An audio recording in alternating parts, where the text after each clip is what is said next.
grande partie des demandes que j'ai.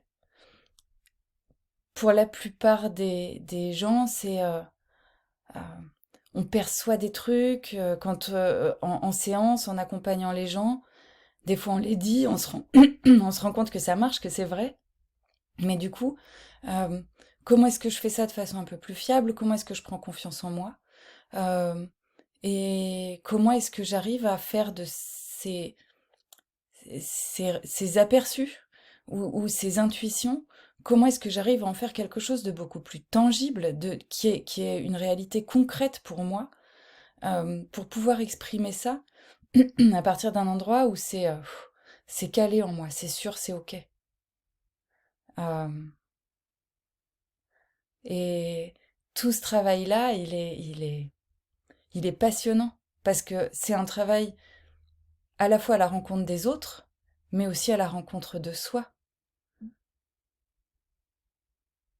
Et souvent, c'est un travail qui remet beaucoup de sens aussi. C'est pas indispensable hein, de maîtriser les perceptions énergétiques pour avoir du sens dans sa vie, on est bien d'accord. Mais quand on arrive à vouloir aider les autres, à être dans l'accompagnement, le soin, la thérapie, euh, souvent il y a aussi associé à ça un besoin de sens.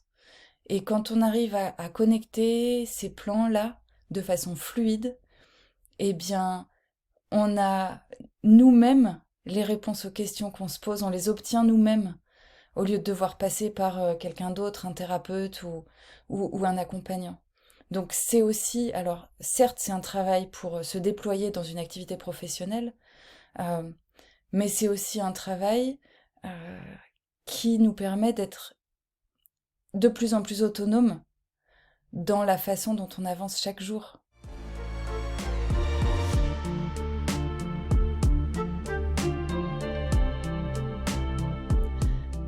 Pour les formations, alors ça s'adresse principalement à des gens qui sont thérapeutes et qui sont déjà, ou à minima, qui pratiquent euh, des disciplines de développement personnel, de mieux-être, de travail sur soi. Euh, et l'idée, c'est de faire de la formation en one-to-one, on est en individuel, et même si mais sur le site, effectivement, on trouve des programmes, des objectifs, les objectifs seront adaptés à chaque personne en fonction de ce qu'elle sait faire, ce qu'elle veut faire, et les compétences qui sont déjà, alors exploitées ou non, mais qui sont déjà présentes chez elle. Et l'idée, ce sera d'aller mettre de la lumière là-dessus, d'aller mettre de la lumière sur ce que la personne veut faire. Euh, Est-ce que c'est vraiment un objectif qui est hyper aligné ou est-ce que c'est plutôt mental? Et dans ce cas-là, on va aller recaler. Euh, et alors, Ah ouais. par exemple,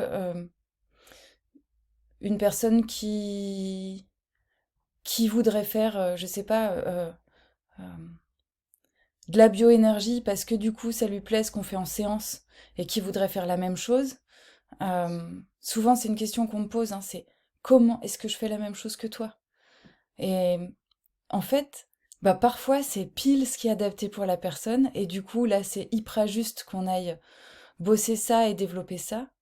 Et parfois en fait l'aspiration profonde elle est ailleurs. L'aspiration profonde ce sera parfois de développer les perceptions euh, pour l'appliquer autrement, pour guider les gens autrement. Euh, Parfois, ce sera bah, comment j'applique les perceptions à la cartomancie ou à la numérologie. Ou alors, comment est-ce que dans ma pratique de coach, je peux intégrer le travail sur le plan de l'information euh, pour aller directement au bon endroit au lieu de suivre des protocoles et de toujours passer un temps fou à tester pour savoir quel est le bon endroit.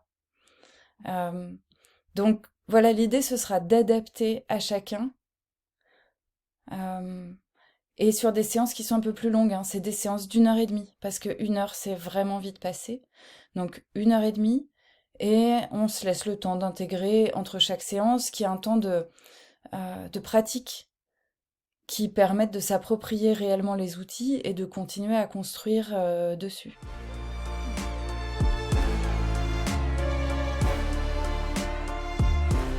Pour moi, il y a une différence entre les séances, les accompagnements et la formation. C'est que les séances et les accompagnements, euh, ça permet d'aller à la découverte de soi et dans un rapport plus paisible avec soi, tel qu'on est aujourd'hui, tel qu'on a été hier et tel qu'on sera demain. Il y a vraiment un apaisement. Euh, Dans la partie formation, c'est plutôt la découverte de ses potentiels et l'exploration des potentiels. Donc, pour moi, il y a quelque chose qui va vers euh, une autre ouverture avec d'autres projections et un espace où, à travers la formation, on prend aussi la responsabilité des choix qu'on fait pour grandir et on se donne les moyens d'arpenter ce chemin-là pour de vrai. C'est plus une aspiration, ça devient une réalité concrète. Il n'y a pas de notion de progression dans le travail qu'on peut faire ensemble. Et donc, du coup, il n'y a pas nécessité de faire 15 séances avant d'avoir le droit d'accéder à une formation. Bien sûr que non, en fait. C'est en fonction des besoins de la personne, à un moment donné, on voit si c'est calé ou pas, et, euh, et c'est tout. Et de la même manière, sur les formations, il n'y a pas une progressivité. Quand il y a des prérequis, parfois, pour certaines formations, alors oui, je le note, en fait. Et pour certaines, bon ben voilà, par exemple, pour la formation en géobiologie, je forme pas des gens ex nihilo à partir de rien. Pour moi, il y a une nécessité quand même d'avoir eu une formation de groupe, de s'être calé là-dessus. Et puis après, si on veut affiner, on vient me voir. Mais il y a beaucoup de formations qui sont accessibles même sans prérequis. Euh, donc vraiment, pas de progressivité et une adaptation à chacun.